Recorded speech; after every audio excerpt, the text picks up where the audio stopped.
Hello students, this video is designed to help with the Unit 1 Lesson 1, which is Undefined Terms. In this video I'm going to be talking about a couple of the different terms that you're going to need in order to define other different structures in geometry. It's kind of like learning some basic vocabulary words. Once you know these vocabulary words, you'll be able to define other figures in geometry, and we'll be able to use the same language together, which is always a useful thing. In our learning target here, it asks us, or it tells us, that we're going to be able to identify and name basic geometric figures, which means if you see a geometric figure, you'll be able to put a name to it. And also to draw specified figures. If I ask you to draw a specific figure, you'll be able to do that. And last but not least, we'll be able to compare and contrast their properties. Many of these figures are going to be similar, but they're also going to have different properties, which we'll get into right now.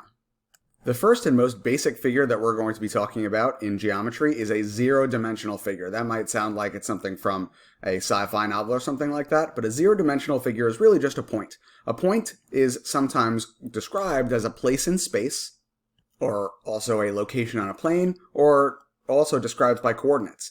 There's no formal definition for a point in geometry because it is one of the three so-called undefined terms. When mathematicians were planning out geometry, they said to themselves, well, I can't really give you a definition for point. I can describe it, but I can't define it. Same thing with the other figures that I'm going to be talking about during this video. But once we have the descriptions of these three figures, we'll be able to use those descriptions to build our definitions of larger figures and other things that are going on in geometry. So for now, we're considering a point to just be a place in space. The reason we call it a zero-dimensional figure is because it has no measurements. When you think about a point, you don't think about how wide the point is, how tall the point is, how deep the point is. You're just talking about a place. You're not measuring anything about it, you're just saying, well, it's there. When we talk about one-dimensional figures, however, we can start thinking about how they're measured only in one direction. If you think about any of these structures that you can see here, any of these figures, I'm not considering how wide they are, because a line is of infinitely small width. But I can measure how long it is, most times. Now, each of these figures that you see, each of these three figures, are pretty similar, but they have some very important differences. For example, this structure, you can see it starts at point A and ends at point B, or you consider it as starting at point B and ending at point A. It doesn't keep on going in either direction. We call this a finite segment. It is finite because it doesn't keep on going. However, this structure here, this figure here, starts at point A, continues through point B, and this arrow indicates that it goes on forever in this direction. You learned about this in Algebra 1 when you graphed lines and linear equations. And in this structure here, it does extend in both directions infinitely. So there are some similarities between these figures and some differences. Those similarities and differences lead to their different names. This first structure, or this first figure, I should say, is called a line segment. Sometimes people just refer to it as a segment. The second one is called a ray. A ray starts at one point and continues through another point, and a line extends infinitely in both directions. So the main difference between line, segment, ray, and line is in how many directions it extends infinitely. This extends infinitely in 0 directions, this extends infinitely in 1 direction, and this extends infinitely in 2 directions. You can also name these in different ways, and I'm going to show you those ways now. The notation is very similar, but slightly different. When I talk about line segment from A to B or from B to A, I can name it in either way. I can name it line segment AB or line segment BA. And notice I've put a straight line on top of it that doesn't have any arrows on it. This is the way that we name line segments, and it doesn't really matter which letter we start with and which letter we end with. However, on standardized tests like the Regents exam, it'll generally be in alphabetical order, so line segment AB is probably the way that you're going to see it most often. We already referred to this figure as a ray, and we're calling this ray AB. The reason it's important that we can't name it ray BA is because this ray has its finite point, its finite end point we call it, at A, and it continues on through B. So naming it ray AB indicates A is its starting point and B is the point that it travels through.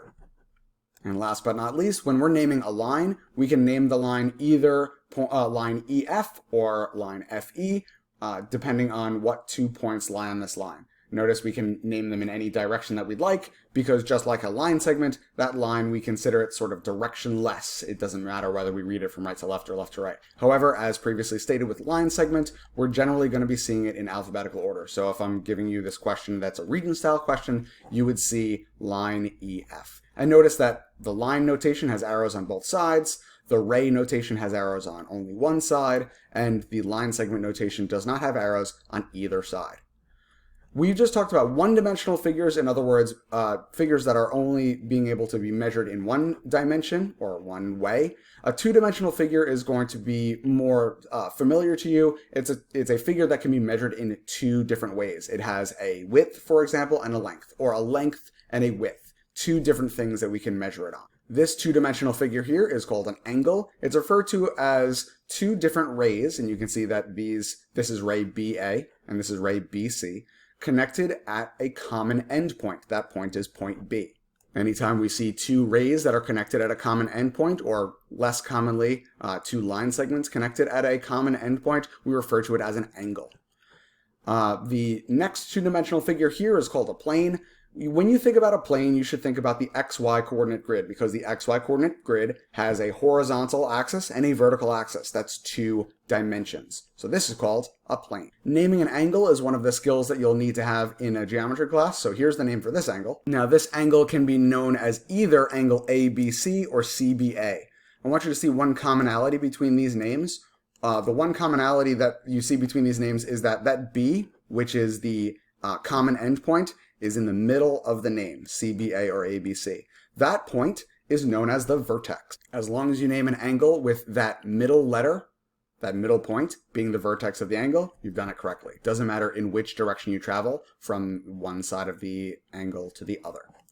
That last figure here, the two-dimensional figure called a plane, I can name it based on any 3 points that are on the plane. So I'm going to give you a couple of examples here. Let's say for argument's sake there are 4 points that we've defined on this plane, Q, M, H, and S. There are a lot of different ways that we can name this plane now. You can essentially just choose any 3 letters that you'd like on the plane and define it like that. So I could refer to this plane as plane QMH, because Q, M, and H all exist on the plane. I can also call it plane SMH or plane QSM. There are a lot of different names that I can use. Most of the time when you're talking about a plane, you just pick 3 letters and refer to it as that. It's not necessary to name it with more than 3. Then we talked about undefined terms including point, line, and plane. We also talked about rays, line segments, and angles. Good luck studying.